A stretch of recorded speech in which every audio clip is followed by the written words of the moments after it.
Okay, there we go. So life is a manifestation of where you direct your energy. It truly is. And what we should really start with is to actually look at energy the same way we look at water. If I took a watering can and I watered a garden bed, would the weeds grow or the flowers grow? Both, right? Water has no ability to discriminate between the weeds and the flowers. Whatever I water starts to grow. Energy is the same way as well. If I took energy and I invested it into something negative, it will grow and become more negative. If I took energy, invested it into something positive, it will grow and become more positive. Energy has no ability to discriminate between what's positive and what's negative. Whatever you invest energy into starts to grow and manifest in your life. Right now, you're the sum total of where you've been investing your energy throughout your entire life. So the goal really in life is to figure out what it is you want. Right? What's your purpose in life? Who and what's important in your life? And be able to direct energy towards that so that you can manifest that in your life. So where do we begin with this? We begin by understanding how the mind works. I'll have to say with you, after living 10 years as a celibate monk in a cloistered monastery in Hawaii, this would probably be the most important thing I could ever share with you, understanding how the mind works. From a monk's perspective of understanding the monk and experience of monk's perspective of understanding the mind and experience of the mind, and my perspective and my experience of the mind, there are two things we need to understand: awareness and the mind. Let's define what they are. Let's define awareness as a glowing ball of light. So imagine an orb, a glowing ball of light that can float around. Let's call that awareness and put that aside. Now let's define the mind. Let's define the mind as a vast space with many different areas within it. One area of the mind is angry, hatred, jealousy, joy, happiness, sex, food, art, science, technology, a whole bunch of different things, right? Your awareness, that ball of light, can actually move to any area of the mind you want it to go to. So if your awareness, this glowing ball of light, goes to the happy area of the mind, it lights up that particular area of the mind. You become conscious of being happy. Are you happy? No, you're in an area of the mind called happiness. If this ball of light goes to the angry area of the mind, it lights up that particular area of the mind. Are you angry? No, you're in an area of the mind called anger. And by using your willpower and your powers of concentration, you can actually take your awareness, this ball of light, to any area of the mind that you want to go to. And here's the most important part. Where your awareness goes, that's where your energy is flowing. So if your awareness goes to the angry area of the mind, your energy is flowing there. It's actually strengthening that particular area of the mind. So this is the theory of it. So let's do a little practical exercise to see if this actually works or if it's just some monk talk. Okay? So for that, I need some audience participation. I need all of you to sit up straight in your chair. Okay? And put your feet down on the ground. And if you're leaning back in your chair, sit forward a little bit. Keep your spine straight. Roll your shoulders back. You can keep your head nicely balanced on top of your spine. Your eyes are closed. Don't worry, we're not going to chant or hold hands until later. Just kidding. So take a slow, deep breath in with your eyes closed. Take a slow, deep breath in. Slowly exhale. Then take another slow, deep breath in again. And then slowly exhale. I want you to become aware of the chair that you're sitting on. Is it comfortable? Is it not comfortable? The temperature of the room?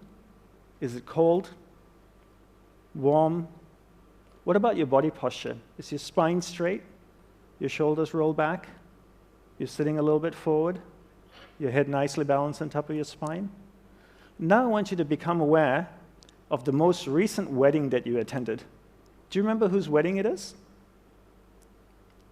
Were you happy for the couple getting married? Try and think as much detail as you can about the wedding. Do you remember what you wore to the wedding? Do you remember what the bride wore? Did she make a good choice with her dress? How was the food at the wedding? Alcohol? Did you drink a lot? Was there good music? Did you dance?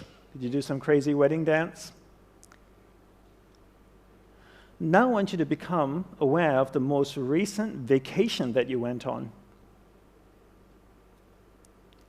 What kind of vacation was it? Was it a surfing trip, yoga retreat, holiday, shopping, camping, backpacking? Try and think as much detail as you can about the vacation. What was the weather like where you went? Was it cold, rainy, hot, humid, dry, snowing? Do you remember the favorite hotel you stayed in? How was the food? Bland? Spicy? Did you get sick eating the food? Did you shop a lot? What was one thing you bought on the trip that you really liked? Your eyes are still closed. I want you to become aware of the room again. Try and feel the temperature of the room. Is it warm? Is it cold? The chair you're sitting on, is it comfortable? Is it not? Is your spine still straight? Are you hunching? Are your shoulders rolled back? Okay, slowly open your eyes and you can lean back in your chair. Well, thank you very much for doing that exercise with me. That exercise is really to prove two things to you. One is there's a clear separation between awareness and the mind, two completely different things. Second is you can actually take your awareness and move it to any area of the mind you want it to go to. Well, you gave me permission to do it, so I took your awareness from the room, I took it to an area of the subconscious mind where the memory of the wedding resided, and then I took you to the vacation area of the mind, and then back to the room again. How do I know you were thinking about the wedding? Well, I had my eyes open and your eyes were closed. And when I asked questions, I could see the reactions in your face. Did the bride make a good choice with her dress? A couple of you went, okay. Did you drink too much? A few heads went down. So I knew you were thinking about the wedding, right? So I took your awareness to different areas in the mind. This happens all day. All day we allow people and things around us to dictate where our awareness goes in our mind. Let's do one little exercise again just to emphasize this point, because to me this is really, really important, and it's the crux of really managing energy in your life. Can you remember your first kiss? Do you remember who it was? Do you remember his or her name? Do you remember where it took place? Back of Dad's car? Behind the garage? What was the experience? What was the emotion that was associated with that experience? Come on, really think about it. It wasn't that long ago. Come on. Were you embarrassed? Were you nervous? Do you remember? Do you remember the person's name? Okay, some people are laughing, blushing. Do you remember the first time someone you loved, someone really close to you, passed away? Do you remember that? Do you remember getting a phone call, being told that this person that you loved has just died? How did you feel? What was the emotions associated with that experience? Did you have the blessing of being able to see the body before it was cremated or buried? Do you remember standing next to the body, wondering how it felt, knowing that you'd never see this person again? How did it feel for you? Do you remember the emotions? Isn't it interesting? In the space of 60 to 90 seconds, I took your awareness from an area of the mind where all of you were smiling or giggling or slightly embarrassed to an area of the mind where all of you are completely sad. Or not sad, or just feeling the vibration of the room just completely changed, right?